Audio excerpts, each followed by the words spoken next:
पठानकोट का सिविल अस्पताल एक बार फिर सुर्खियों में। डॉक्टरों की अनदेखी के चलते पेट में मरा गर्भवती का बच्चा, परिवार ने इंसाफ की लगाई गुहार। पठानकोट का सिविल अस्पताल अक्सर इस सुर्खियों में दिखता है।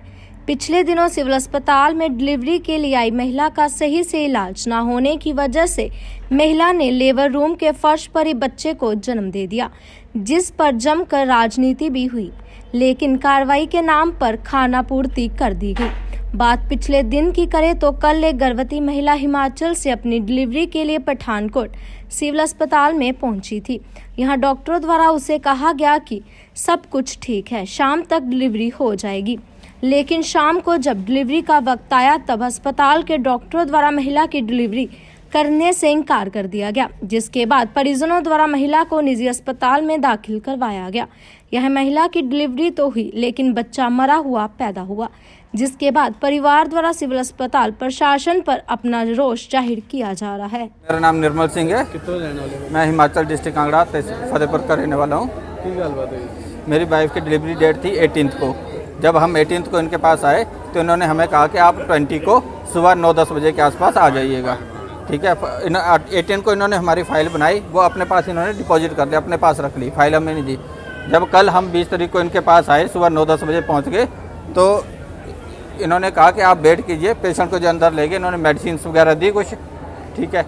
उसके बाद इन्होंने हमें कुछ नहीं, रात को हमें 1:30-2 बजे पहले शाम को हमें कहते रहे कि नॉर्मल डिलीवरी हो जाएगी, नॉर्मल हो जाएगी, नॉर्मल हो जाएगी।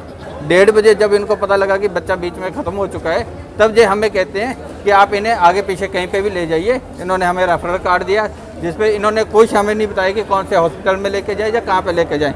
या तो फिर हम ये कहते हैं कि अगर आप लेके नहीं जाओगे तो हमें लिख के दे दो कि बच्चे और वाइफ को आपकी इधर कुछ भी हो जाए, हम रिस्पॉन्सिबल नहीं है। कितने बजे की बात है जो? ये रात को 1:30 बजे की बात है, जब इन्होंने हमें कहा कि आप ले जाइए इधर से। आप एसएमओ साहब को मिले तो उन्होंने क्या कहा? उन्होंने हमें कहा है कि आप एप्लीकेशन लेके दे दीजिए, हम इस पर कार्रवाई करेंगे।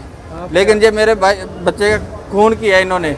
जब अगर इनके बस की बात नहीं, इनके पास डॉक्टर्स नहीं थे ट्रीटमेंट के लिए, जब मुझे हम सुबह 9-10 बजे के आ रखे थे, ये हमें शाम को 5-6 बजे तक बता देते, 8-9 बजे तक, 10 बजे तक बता देते, हम अपना कहीं पे और करवा लेते। इन्होंने रात को 1:30 बजे हमें कह रहे हैं कि आप इसको ले जाओ, अदरवाइज हमें लिख के दे दो कि हम रिस्पॉन्सिबल नहीं है। कौन सी डॉक्टर में ट्रीटमेंट कर रहा है उनका, लेकिन वो बहुत ही सीरियस कंडीशन में है। वो अप्रोक्सीमेट सुबह 3 से 4 बजे के बीच में उधर से एडमिट है और अभी तक उनका ट्रीटमेंट चल रहा है ओटी के अंदर। अगर उनके साथ कुछ भी मिस हैपनिंग होती है तो उसके रिस्पॉन्सिबल जो हॉस्पिटल है, जो ट्रीटमेंट्स कर रहे थे डॉक्टर्स और नर्सिस, जो उसके रिस्पॉन्सिबल्स हैं। नमस्कार जी, मेरा नाम नीलम। की बात हुई है? सर बात ऐसी हुई कि हमारी जो बेटी थी उसका ट्रीटमेंट यहाँ से चल रहा था, और जब जो डिलीवरी डेट दी थी यहाँ की दी हुई थी। जब हम बेटी को लेके आए सुबह 9 बजे पहुँच गए यहाँ पे, इन्होंने बोला कि बस आपकी जो डिलीवरी है वो नॉर्मल हो जाएगी। हमको 2-3 मिनट के बाद हम पूछ रहे थे, बार बार पूछ रहे थे इनको, बोले कि ठीक है आप बच्चे के कपड़े लाओ और बच्चा ठीक ठाक है।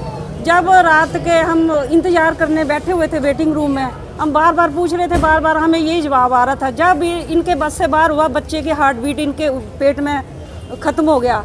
जब हमने इनको पूछा कि जैसे कोई आपके बस की बात है, नहीं तो हम इसको आगे पीछे ले जाते, इन्होंने हमारे को कोई भी जवाब नहीं दिया। जब बच्चे की हार्ट बीट, बच्चा पेट में ख़त्म हो गया, तो इन्होंने हमें बोला कि आप ऐसे करो कि इसकी दर्दें ख़त्म हो गई हैं और ये दर्दें नहीं ले रही, आप आगे पीछे ले जाओ। हम रात के उस टाइम कहाँ ले जाते, हम क्या करते उस वक्त? हमारे पास तो कोई बस की बात नहीं थी, हमारे पास ऐसा कोई भी चारा नहीं था। हमने बेटी को उठाया और लड़की की इतनी बुरी हालत थी कि हम किसी को बता नहीं सकते, कोई भी हॉस्पिटल वाला उसको हाथ नहीं डाल रहा था। जब हम इनके बारे में बता रहे थे तो वो कोई भी हाथ नहीं डाल रहा था। फिर बस हो के हमें 2-3 हॉस्पिटलों के बाद कुमार हॉस्पिटल मिशन में हमें एडमिट किया। जब बेटा हुआ तो उन्होंने पहले बोला कि बच्चा तो ख़त्म हो चुका है पेट में। फिर भी हम कोशिश करते हैं, काफ़ी उनकी मदद कर, पैर मतलब कि पकड़ के हमने डॉक्टरों को बोला प्लीज़ हमारे बच्ची को तो बता लो, वो तो बच्चा तो ख़त्म हो गया हमारा बेटा, और बच्ची को बचा लो। फिर हमने अपना खुद ही हमारे फैमिली ने ब्लड दिया और उस बेटी को वो इस वक्त जूझ रही है अभी, मतलब कि उसका नहीं पता कि वो बचेगी या नहीं बचेगी। तो हमारे साथ इतना बुरा हुआ, हमें मतलब कि न्याय मिलना चाहिए, क्योंकि हमारे साथ हुआ, किसी और बेटी के साथ ऐसा ना हो। आप कंप्लेन दे रहे हो रिटर्न में? बिल्कुल जी, हम गए अंदर, उन्होंने बोला कि हमारे को बताओ और हम रिटर्न में दे दो, हम इस पे कार्रवाई। क्या मांग करते थे? हम मांग ये करते हैं कि इतनी लापरवाही क्यों, इतने बड़े हॉस्पिटल में इतनी बड़ी लापरवाही क्यों। इनके बस की बात नहीं तो हमें पहले बोल देते। क्या इस हॉस्पिटल में ऑपरेशन की कोई भी सुविधा नहीं है? हम इनसे पूछना चाहते हैं, हमें ये बताया जाए कि क्या इस हॉस्पिटल में ऑपरेशन नहीं हो सकता था? क्यों हमारे साथ इतना बुरा किया हमारे साथ? ਕੰਸਰਨਡ ਪਰਿਵਾਰ ਵੱਲੋਂ ਸਾਨੂੰ ਇੱਕ ਰਿਟਨ ਕੰਪਲੇਂਟ ਡਾਕਟਰ ਦੇ ਅਗੇਂਸਟ ਮਿਲ ਗਈ ਹੈਗੀ ਹੈ ਤੇ ਇਹਦੀ ਅਸੀਂ ਜਿਹੜਾ ਹੈਗਾ ਹੈ ਬੋਰਡ ਆਫ ਡਾਕਟਰਸ ਬਿਠਾ ਕੇ ਇਹਦੀ ਇਨਕੁਆਇਰੀ ਕਰਾਂਗੇ ਤੇ ਜੋ ਵੀ ਦੋਸ਼ੀ ਹੋਏਗਾ ਉਹਦੇ ਖਿਲਾਫ ਸਖਤ ਤੋਂ ਸਖਤ ਕਾਰਵਾਈ ਕੀਤੀ ਜਾਏਗੀ।